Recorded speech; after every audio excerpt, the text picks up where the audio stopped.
Hello students, Radhe Radhe. Like and subscribe my channel. आज students मैं आपको बताती हूँ D orbital splitting in octahedral complexes. Octahedral complexes में 6 लिगेंड्स होते हैं। जब ये लिगेंड्स सेंट्रल मेटल आयन की ओर आते हैं तो लिगेंड्स का जो नेगेटिव एक्सिस होती है वो मेटल आयन से डी ऑर्बिटल्स को इलेक्ट्रॉन रिपल्शन करती है। रिपल्सन के कारण जो डी ऑर्बिटल्स की एनर्जी में इंक्रीजिंग होती है, but in e g orbitals that means d x square y square and d z square की लोब्स सेंट्रल मेटल आयन के समीप एक लिगेंड्स के पाथ पर आती हैं।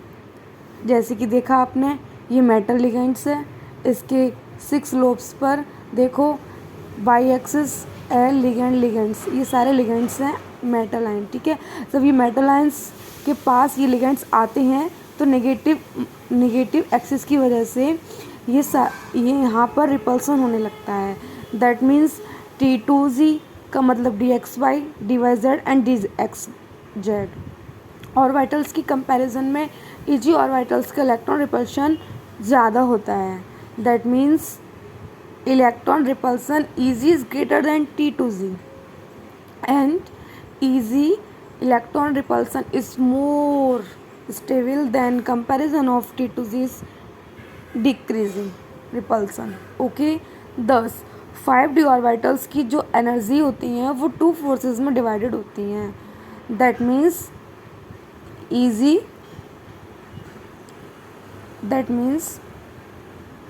EG ऑर्बिटल्स में एनर्जी इंक्रीजिंग स्टेबल होती है। That means T2Z and EG sets orbital के बीच एनर्जी का डिफरेंस डेल्टा 0 एंड 10 dq से डिनोट करते हैं। लिगेंड्स T2Z तथा EG की जो एनर्जी के बीच डिफरेंस होता है, ऑर्बिटल्स पर जो फोर्स लगता है इलेक्ट्रोमैग्नेटिक फील्ड के कारण जो उनके बीच डिफरेंस है, इसी को हम orbitals ligands T2Z EG energy difference कहते हैं। दैट मीन्स ज्योमेट्री T2Z की energy 0.4 delta Q, that means 4 dq D orbital से डिक्रीज होती है, जबकि EG की एनर्जी 0.6 डेल्टा 0 इंक्रीज होती है। दैट मीन्स EG की एनर्जी ज़्यादा होती है then comparison of T2Z। Then which complex इस क्रिस्टल फील्ड स्प्लिटिंग एनर्जी जितनी ज़्यादा होगी कॉम्प्लेक्स उतना ज़्यादा स्टेबल होगा। ये देखिए, ये 5 लिगेंड्स दैट में स्टेट 1 स्टेट 2 ये हो गया, ये हाई स्पिन हो गई EG और T2Z की 0.4 डेल्टा 0 एंड 0.6 डेल्टा क्यू। ये बीच का जो डिफरेंस होता है that means delta 0 and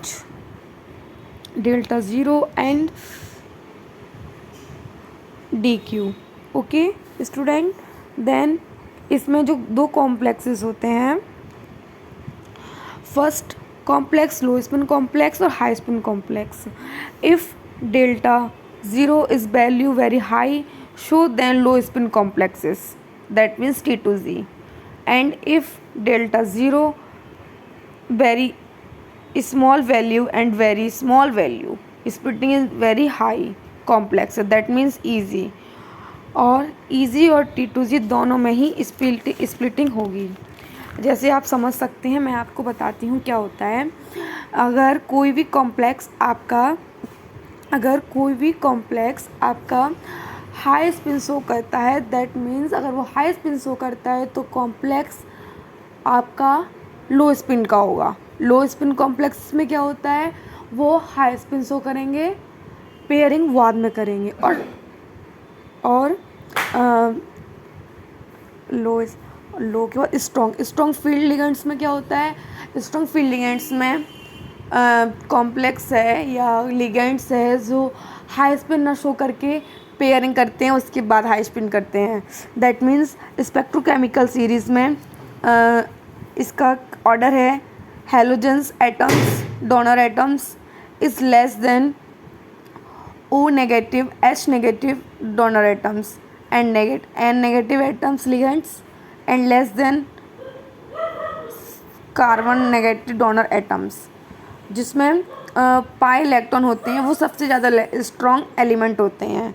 then comparison of sigma bond यानी कि सिंगल बॉन्ड, जैसे आप देख सकते हैं electron number 1 number in metal ions, weak field ligands T2Z और EZ, strong field ligands T2Z EZ। 1 2 3 ऐसे 10 तक कर लिया। ये मैंने केवल आपको समझाने के लिए किया है। सो देन आप अगर इसको प्रैक्टिस करेंगे तो आपको बहुत अच्छे से समझ में आएगा।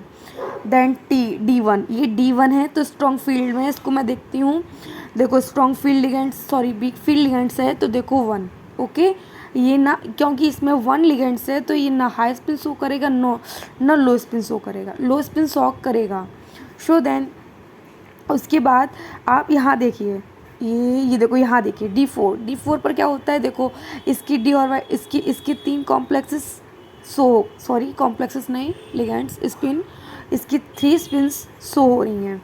उसके बाद 4 है ना तो 1 बचा, ये 1 जाएगा EG में, इसका मतलब वीक फील्ड लिगेंड्स है तो वो हाई स्पिन में जाके EG1 यानी कि इसका एक पार्ट भर जाएगा, okay. Then strong field ligands में T2Z4 आएगा, बिकॉज स्ट्रॉन्ग फील्ड लिगेंड्स में वो हाई स्पिन ना शो कर अब जैसे कि आप जान लो कोई भी चीज़ आपके पास ज़्यादा है आपके हाथ में तो वो बहुत धीमे ऊपर जाएगी, बहुत धीमे आप चलोगे, किसी भी वेट को आप लोगे तो उसे धीमे धीमे लोगे। अब आपको 1 गिलास पानी दिया जाए वो आप इजीली दूसरे को दे सकते हो, और आपको 1 बाल्टी में पानी दिया जाए तो आप उसको धीमे धीमे करके लेके जाओगे। दैट मीन्स ये भी इसी तरीके से है, दैट मीन्स ये भी इसी की तरह है। So then strong field ligands में ये होगा कि आप T2Z हाई स्पिन शो ना करके वो पहले पेयरिंग करेगा, ठीक है। अब वैसे ही आप T10 में देखिए, ये देखो ये इस वीक फील्ड लिगेंड्स है, इसमें 3 होते हैं तो 3 का मतलब 6 तो पेयरिंग हो जाएगा। उसके बाद ये 10 में से 6 गया 4 बचा, 4 जाएगा वीक फील्ड लिगेंड्स में, ओके। अब स्ट्रॉन्ग फील्ड लिगेंड्स में क्या होगा, ये पहले स्ट्रॉन्ग फील्ड में भी पहले पेयरिंग करेगा, पहले पेयरिंग हो गई उसके बाद ये उसमें जाएगा, ओके फ्रेंड्स। सो देन आप प्रैक्टिस कीजिए, उसके बाद कमेंट बॉक्स में बताइए अगर आपको कोई भी BSc का किसी भी ईयर का कोई भी क्वेश्चंस चाहिए तो मैं आपको दूंगी, आप कमेंट बॉक्स में मुझे बता सकते हैं, ओके फ्रेंड्स।